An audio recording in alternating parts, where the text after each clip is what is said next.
Oi gente, hoje eu tô aqui pra falar sobre a segunda parte de O Segundo Sexo, da Simone de Beauvoir. Eu já falei sobre a primeira parte, gravei vídeo, vou deixar o link aqui embaixo. Essa discussão tá sendo intermediada pelo blog As Bastardas. Também eu vou deixar o link aqui embaixo pra quem quiser participar da discussão, que é totalmente livre pra quem quiser. Eu já vou adiantando que eu gostei bem mais dessa segunda parte do que eu gostei da primeira.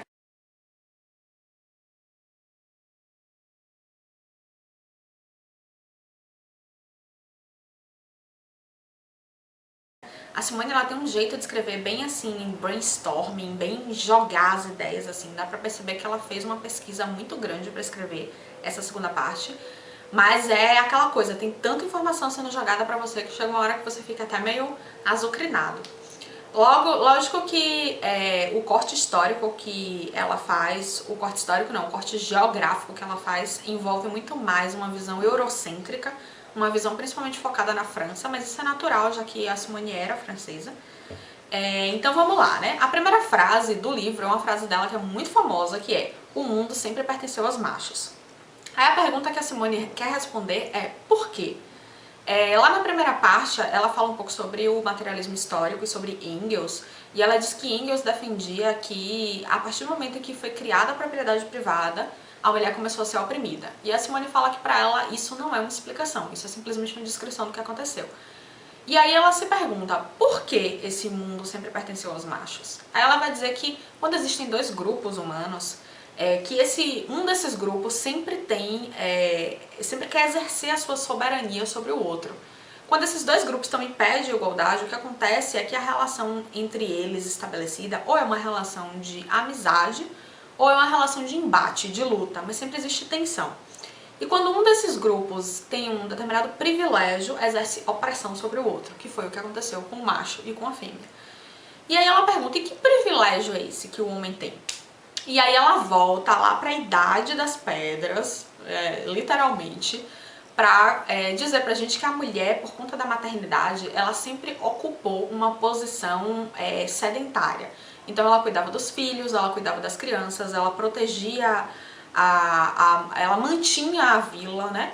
E a Simone vai dizer que esse lugar que a mulher ocupa é um lugar de imanência, ou seja, um lugar estático, é um lugar voltado para si mesmo.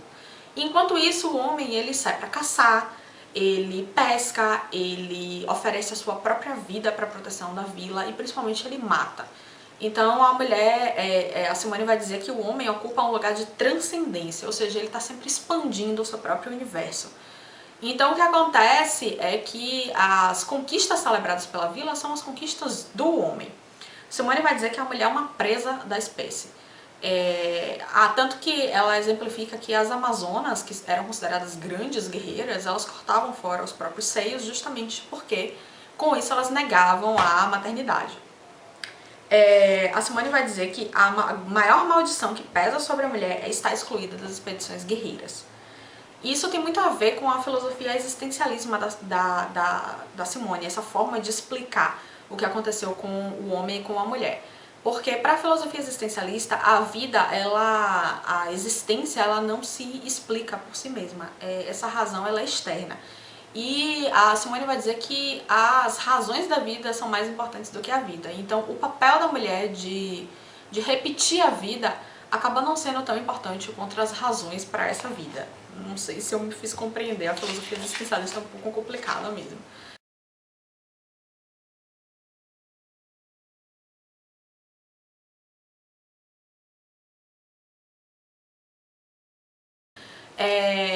Então a Simone vai dizer que a maior reivindicação da mulher hoje é justamente que a sua existência não seja sujeita à vida. Então é justamente isso que a Simone vai dizer, que o homem, quando ele transcende, quando ele expande o seu próprio universo, ele começa a exercer domínio sobre a natureza e consequentemente sobre a mulher. Aí a Simone fala um pouquinho sobre uma coisa que eu achei muito interessante, que é a ideia de que existe uma idade de ouro da mulher. Que é uma ideia que Engels traz e que ele diz que ele buscou em Bachofen. Bachofen vai dizer que a grande derrota histórica do sexo feminino é a passagem do matriarcado para o patriarcado. O matriarcado aqui é a ideia de que, como o homem ele não conseguia compreender a natureza, ou seja, ele não compreendia, por exemplo, como funcionava a fertilidade do solo, ele também não compreendia como funcionava a fertilidade da mulher. Então ele colocava a mulher nesse papel meio sagrado, meio místico, era quase um tabu. A mulher era muito respeitada, muito idealizada, muito idolatrada. E aí a Simone vai dizer que isso é um mito, porque esse papel onde a mulher é colocada é um papel onde ela é colocada pelo homem, ou seja, ela não deixa de estar na condição de o outro. O outro não é seu semelhante. Então, da mesma forma que o homem pode colocar a mulher lá, ele pode tirar ela de lá. E foi de fato o que aconteceu. Quando, na época do matriarcado, a mulher ela tinha essa condição mística, ela também tinha o cultivo das hortas e ela também fabricava um pouco de artesanato, um vaso, um tapete. Então ela vendia isso, ela tinha um pouco de papel econômico nesse comércio. Mas a partir do momento em que, por exemplo, a escravidão substituiu a mulher, e aí tirou esse papel econômico da mulher, e a partir do momento em que o homem começou a exercer domínio sobre a natureza, ele também começou a exercer domínio sobre a mulher e retirou a mulher desse papel. E aí, todo privilégio, vamos dizer assim, que a mulher tinha até então, caiu por terra, ruiu completamente. A Simone ela bate muito nessa tecla do que é o ser e do que é o outro. Ela vai dizer que o homem, ele exerce o seu domínio sobre o outro, ele se afirma como eu, negando o outro. E muitas vezes essa negação, essa afirmação da alteridade acontece através da violência.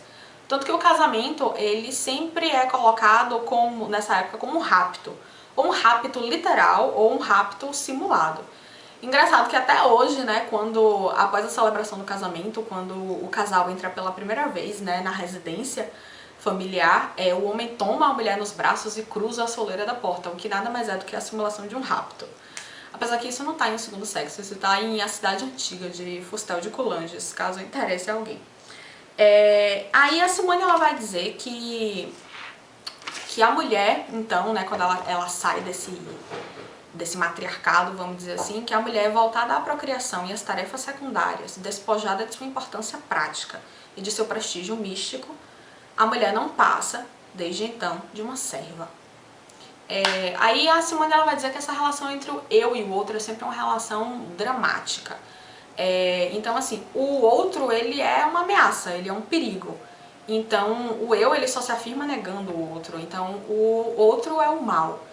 Então, nessa época, a maioria das religiões e a maioria das leis, como eram feitas por homens, elas hostilizavam completamente a mulher. Então, a gente tem Pandora, que é responsável pelo mal. A gente tem Eva, que é o pecado original, expulsou o homem do paraíso. E a Simone traz uma frase de Pitágoras, que há um princípio bom que criou a ordem, a luz, o homem, e um princípio mau que criou o caos, as trevas e a mulher.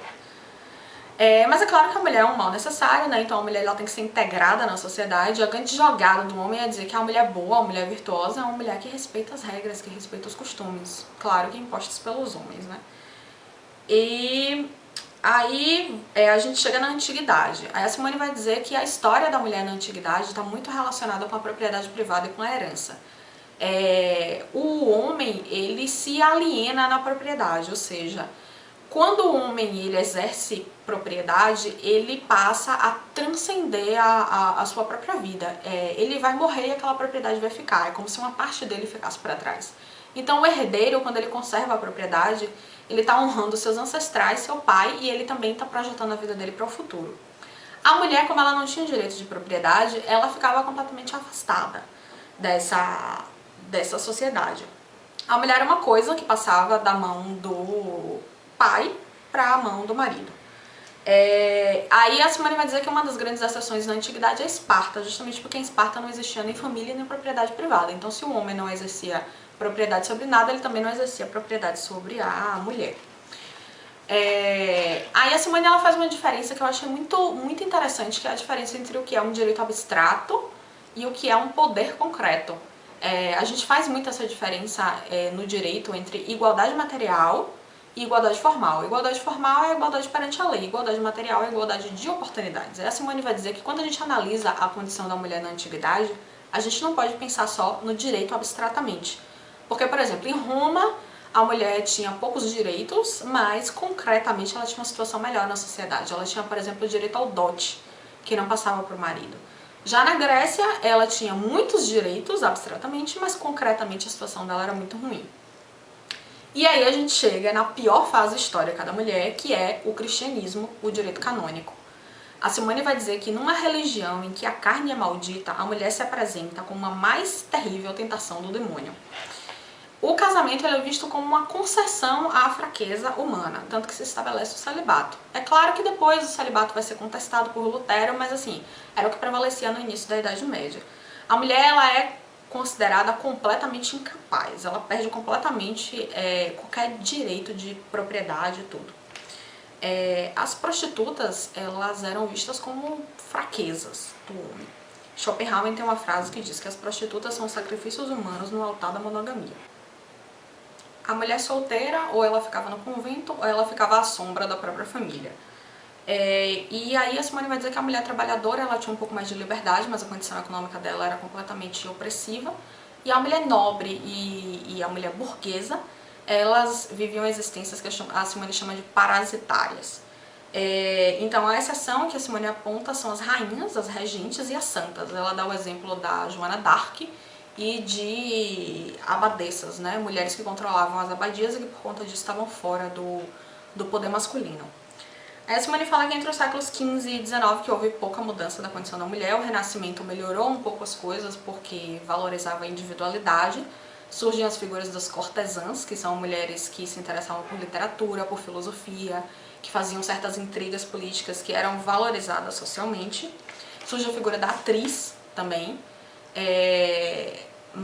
A Simone vai falar muito da condição da mulher escritora, que era muito mal vista socialmente. Ela dá o exemplo de Jane Austen, que tinha que escrever escondida. Ela fala de George Eliot, que era um pseudônimo masculino, né? Fala de Emily Brontë. E aí ela vai dizer que a mulher nessa época ela recebia pouquíssima instrução. A instrução formal não existia, e quando existia alguma instrução era de forma desorganizada.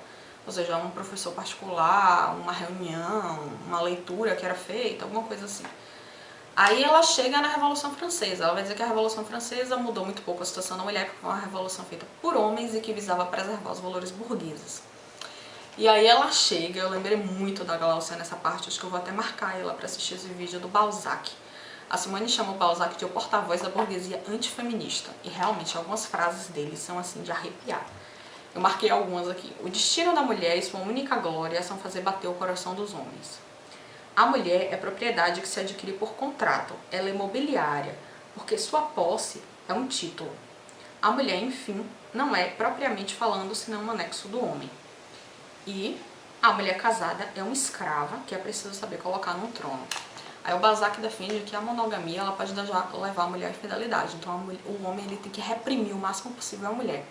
Então a mulher ela tem que usar roupas desconfortáveis, ela tem que fazer uma dieta que leve ela à anemia, ela tem que receber pouquíssima instrução para que a individualidade dela não aflore, vamos dizer assim. E aí a Simone vai colocar uma coisa que eu acho bem legal, que é que a mulher burguesa nessa época, ela não queria se libertar, porque se ela se libertasse ela ia ter que trabalhar. Então ela preferia se aliar ao homem burguês do que à mulher trabalhadora. E aí a gente chega na Revolução Industrial, que para Simone é o grande marco da transformação da mulher na sociedade. A mulher ela retoma a sua importância econômica, justamente na condição de trabalhadora, mas lógico que no início a mulher era muito explorada, trabalhava até 17 horas, ganhava menos do que o homem. Ela sofria às vezes estupros pelos donos das fábricas. E a mulher ela vem de um histórico de resignação, de passividade, ela não se revolta, ela não se une aos sindicatos, elas não se unem entre elas mesmas porque elas não têm consciência coletiva. Os homens veem elas como inimigos porque elas trabalham a mesma coisa que os homens e ganham menos, então os empregadores preferem elas, né? E aí a Simone vai falar um pouco sobre a questão da maternidade. Ela vai dizer que para muitas mulheres a vida era então uma série ininterrupta de partos. É só com a concepção malthusiana que se começa a restringir o número de filhos por família, começa a se incentivar métodos contraceptivos. E a questão do aborto ainda é uma questão muito polêmica, principalmente por conta da concepção da igreja sobre o aborto, mas era uma ideia que o Beccaria já defendia, de que a mulher podia sim, recusar um filho. Aí teve também o progresso da obstetrícia, a gente tem hoje a cesariana, a gente tem anestesia. Então tudo isso contribuiu para a libertação da mulher. Depois a Simone fala um pouco do voto, fala como foi a luta das mulheres em vários países para conquistar o voto, principalmente na França, na Inglaterra e nos Estados Unidos. E aí ela encerra o capítulo falando sobre a condição da mulher na época dela, 1949, que estranhamente não é tão diferente assim da nossa condição atual. Ela vai dizer que muitos homens ainda gostam de falar muito em feminilidade, que é essa ideia de que a mulher ela é intuitiva, ela é emocional, mas que ela não é racional, e ela fala que isso é um desserviço, porque o que a mulher mais quer é ser vista como um ser, como alguém capaz de transcendência, como alguém com direitos concretos e abstratos. E ela vai dizer que a mulher, os encargos do casamento hoje pesam muito mais sobre a mulher do que sobre o homem, porque é ela quem cuida dos filhos, é ela quem tem dupla jornada, é ela quem trabalha e depois chega em casa e tem que gerenciar a casa e os filhos. E ela fala que, inclusive, no emprego, as mulheres ganham menos do que os homens. Eu acabei de ver uma notícia agora de março de 2015, e que diz que as mulheres ganham 30% a menos do que os homens, então isso continua sendo muito atual. Simone vai dizer que tanto os homens quanto as mulheres preferem obedecer profissionalmente os homens, elas confiam mais nos homens. E que o casamento continua sendo visto como uma coisa assim, como uma honra, como se a mulher casada ela fosse mais digna do que a mulher solteira.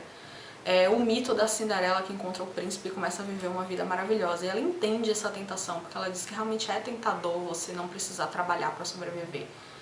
E aí ela fala aqui uma frase que eu achei muito legal. Ela diz que a mulher precisa de um esforço moral maior que o homem para escolher o caminho da independência. E ela fala também que o que a mulher mais quer, o que ela desejaria, é que a conciliação da vida familiar com o ofício não exigisse dela desesperantes acrobacias. Então, eu vou encerrar o vídeo, que já deve estar muito longo. Espero que vocês tenham gostado da discussão. Eu queria falar um pouco também sobre a condição legal da brasileira, mas o vídeo já está grande demais, então eu espero que vocês tenham gostado. Um beijo e tchau!